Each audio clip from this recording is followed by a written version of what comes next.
코스피가 6,750을 돌파하며 사상 최고치를 경신했습니다. 4일 연속 신기록입니다. 4월 한 달 동안 코스피는 31% 폭등했어요. 이게 얼마나 충격적인 숫자냐면요. 2000년 이후 26년 만에 가장 큰 월간 상승률입니다. 26년 동안 단 한 번도 없었던 일이 지금 대한민국 증시에서 일어나고 있는 겁니다. 근데 이게 왜 중요하냐고요? 코스피는 단순한 숫자가 아니에요. 대한민국 경제 전체의 성적표입니다. 삼성전자, SK하이닉스, 현대차, 포스코, LG에너지솔루션. 대한민국을 대표하는 기업들이 전부 이 안에 들어가 있어요. 코스피가 오른다는 건 전 세계 투자자들이 대한민국 기업들이 앞으로 더 잘 될 것이라고 베팅하고 있다는 뜻입니다. 6,750이라는 숫자는 그냥 지수가 아니에요. 전 세계가 대한민국 경제의 미래에 돈을 걸고 있다는 역사적인 신호입니다. 이 채널을 처음 보시는 분들, 구독 한번 눌러주시면 대한민국이 세계에서 인정받는 순간들 매일 빠짐없이 전해드립니다. 숫자로 한번 볼게요. 코스피는 4월 28일 6,700선을 처음 돌파했어요. 그리고 4월 30일 장중 6,750.27까지 치솟으며 사상 최고치를 새로 썼습니다. 4일 연속 신고가 경신이에요. 4월 한 달 동안 무려 31%가 뛰었는데 이건 2000년 닷컴 버블 이후 26년 만에 최대 월간 상승률이에요. 26년이 얼마나 긴 시간이냐면요.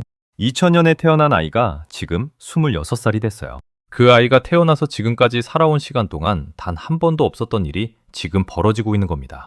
그리고 지금 국내 증권사들의 연말 목표치는 7,250선에서 8,000선까지 올라와 있어요. 글로벌 투자은행 골드만삭스는 코스피 12개월 목표치를 기존 7,000에서 8,000으로 무려 1,000포인트나 올렸어요. JP모건은 최고 8,500까지 열어뒀습니다. 8,500이면 지금보다 26% 더 오를 수 있다는 계산이에요. 노무라 증권도 기본 시나리오로 7,500에서 8,000을 유지하고 있습니다. 세계 3대 투자은행이 전부 코스피 목표치를 올린 건데 이게 동시에 벌어지는 건 정말 흔한 일이 아니에요. 근데 이게 왜 중요하냐고요? 골드만삭스가 목표치를 올린 근거가 뭔지 아세요? 2026년 코스피 상장사 이익 전망치가 220% 성장이기 때문이에요. 220%요? 작년에 100을 벌었다면 올해는 320을 버는 거예요. 그 이익 성장의 60%가 반도체 단 하나의 업종에서 나오고 있습니다. 삼성전자가 이번 1분기에만 영업이익 57조 원을 찍으며 창사 이래 최대 분기 실적을 낸 게 그 증거예요. 전년 동기 대비 756% 폭증이었어요. SK하이닉스도 엔비디아 AI 칩의 핵심 공급사로 자리를 잡으며 분기 최대 실적을 이어가고 있어요.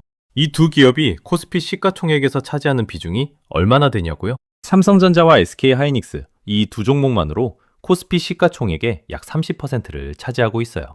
이 두 기업이 폭발적으로 성장하면 코스피 전체가 올라가는 구조인 거예요. 여기서 진짜 놀라운 게 나와요. 이 상승을 이끈 주체가 누구냐는 겁니다. 외국인이에요.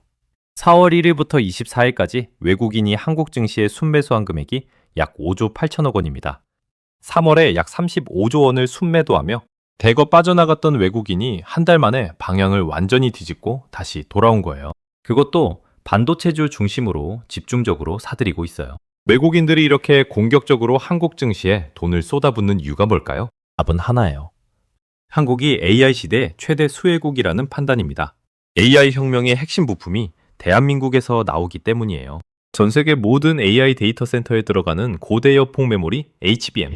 그 HBM을 세계에서 가장 잘 만드는 나라가 대한민국이에요. 삼성전자는 올해 6월 세계 최초로 6세대 HBM인 HBM4 양산에 성공했고 SK하이닉스는 엔비디아 AI 칩의 핵심 공급사입니다. 전 세계 AI 서버에 들어가는 메모리의 70% 이상이 대한민국에서 만들어진다는 추정이 나오고 있어요. 구독자 여러분 잠깐 구독과 좋아요 한 번씩만 눌러주세요.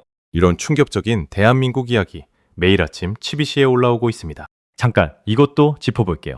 코스피 이야기를 하면 항상 나오는 단어가 있어요. 코리아 디스카운트. 한국 기업들이 실적은 잘 내는데 주가는 저평가돼 있다는 얘기예요. 왜 그랬냐고요? 과거에는 기업들이 이익을 많이 내도 주주들한테 제대로 돌려주지 않았어요. 배당도 적게 하고 자사주도 소각 안 하고. 그래서 외국인들이 한국 주식에 선뜻 돈을 넣지 않았던 거예요. 근데 지금은 달라졌어요. 정부가 배당 분리과세 세법을 통과시켰고 자사주 소각법도 통과됐어요. 기업들이 이익을 주주들한테 나눠주기 시작한 거예요. 코리아 디스카운트가 서서히 해소되면서 외국인들이 지금 한국 주식이 전 세계에서 가장 저평가된 우량주라는 판단을 하고 있는 겁니다. 골드만삭스도 리포트에서 직접 현재 밸류에이션에는 기업 지배구조 개혁이 충분히 반영되지 않았다고 했어요. 쉽게 말해 아직도 더 오를 여지가 있다는 거예요. 숫자로 한 번 더 볼게요. 코스피가 현재 선행 주가 수익 비율 기준으로 약 7배에서 7.5배 수준이에요. 미국 S&P 500이 약 22배, 일본 니케이가 약 17배라는 걸 감안하면 한국은 같은 이익을 내는 기업이 미국의 3분의 1 가격에 팔리고 있는 거예요. 이게 얼마나 말이 안 되는 상황이냐면요. 삼성전자가 올해 영업이익 300조 원을 향해 달려가는데 주가 수익 비율은 미국 평균의 3분의 1이에요. 거기에 반도체 슈퍼사이클까지 올라타 있으니 외국인 입장에서는 그냥 사야 하는 시장인 거죠. 대신증권은 주가 수익 비율 800 기준으로 코스피 7100선, 900 기준으로 7900선까지 상승 여력이 있다고 분석했어요.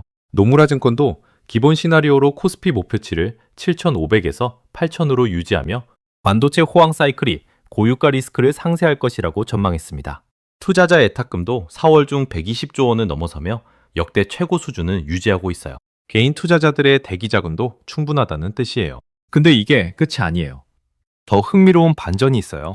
코스피가 4월 한 달 동안 31% 오르는 동안 개인 투자자들은 어떻게 했을까요? 놀랍게도 개인들은 지수가 떨어질 때 2배로 수익 나는 인버스 상품을 6천억 원 넘게 샀어요. 이제 고점이다, 곧 내려간다에 베팅한 거예요. 근데 결과는요? 그 상품의 수익률이 마이너스 47%로 반토막 났어요. 개인은 하락에 베팅하고 있을 때 외국인과 기관은 레버리지 상품과 우량주를 쓸어 담으며 추가 상승에 확신을 갖고 있었던 거예요. 이게 뭘 보여주냐고요? 지금 대한민국 증시를 가장 뜨겁게 믿고 있는 건 정작 외국인이라는 사실이에요. 한국 개인 투자자들이 하락에 베팅하는 동안 골드만삭스, JP모건 노무라는 목표치를 올리면서 한국 주식을 쓸어 담고 있었던 거예요. 한 가지 더 얘기할게요. 코스피 7000이 왜 중요한지 아세요? 단순히 숫자가 오르는 게 아니에요. 코스피 7000은 대한민국이 선진 증시의 반열에 완전히 올라섰다는 역사적인 상징이에요. 지금까지 코스피 역사를 잠깐 볼게요. 1980년 코스피가 처음 집계됐을 때 기준 지수는 100이었어요. 100에서 시작한 지수가 46년 만에 6750까지 왔어요.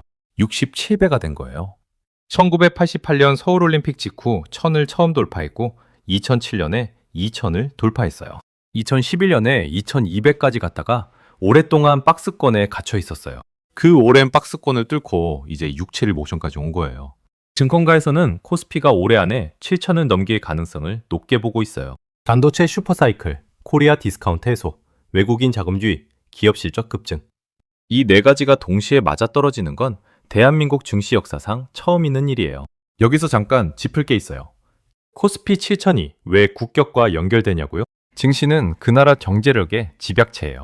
미국이 세계 최강국인 이유 중 하나가 세계 최고의 증시 S&P 500을 갖고 있기 때문이에요. 일본이 경제대국 2위에서 3위로 밀렸지만 여전히 강국인 이유도 니케이 지수가 40년 만에 최고치를 경신하면서 건재함을 보여주고 있기 때문이에요.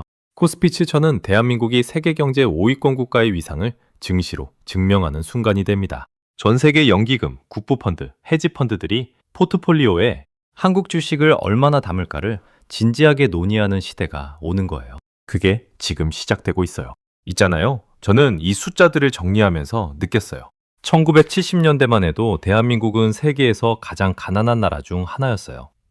1인당 국민소득이 100달러도 안 됐던 나라가 지금은 전 세계 투자자들이 앞다퉈 증시에 돈을 쏟아붓는 나라가 됐습니다. 골드만삭스, JP모건, 노무라, 세계 최고의 투자은행들이 전부 한국 주식을 사라고 외치고 있어요. 이게 대한민국이 만들어낸 기적이에요. 반도체 하나로 세계로 움직이고 증시가 역사를 새로 쓰고 외국인들이 줄을 서서 한국 주식을 사는 나라. 이게 2026년 대한민국의 모습입니다. 숫자로 정리해 볼게요. 코스피 6775종 사상 최고치 경신. 4월 한 달 31% 폭등. 2000년 이후 최대 월간 상승률. 외국인 4월 순매수 5조 8천억 원. 골드만삭스 목표치 8천. JP모건 최고 8,500. 코스피 상장사 이익 전망 220% 성장. 투자자 예탁금 120조 원 돌파. 이게 지금 전 세계가 대한민국 증시를 보는 시각입니다.